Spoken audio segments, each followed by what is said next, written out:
Majelis Syariat Islam Provinsi Aceh Munawar melakukan pelantikan terhadap 100 Dewan Hakim Musabaqah Tilawatil Quran MTQ ke-33 tahun 2017 yang diselenggarakan di Kabupaten Aceh Timur. Prosesi pelantikan Dewan Hakim Musabaqah Tilawatil Quran MTQ ke-33 tahun 2017 berlangsung di Gedung Serbaguna Pendopo ID, Aceh Timur.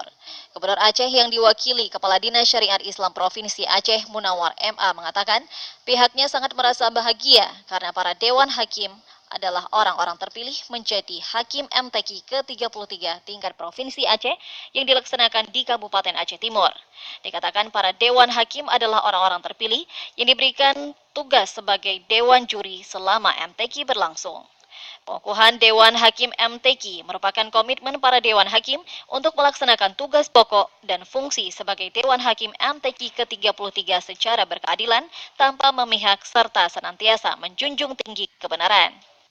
Pihaknya sangat yakin kepada Dewan Hakim yang akan dilantik malam ini karena memiliki kejujuran, kemampuan, dan integritas terhadap Al-Quran.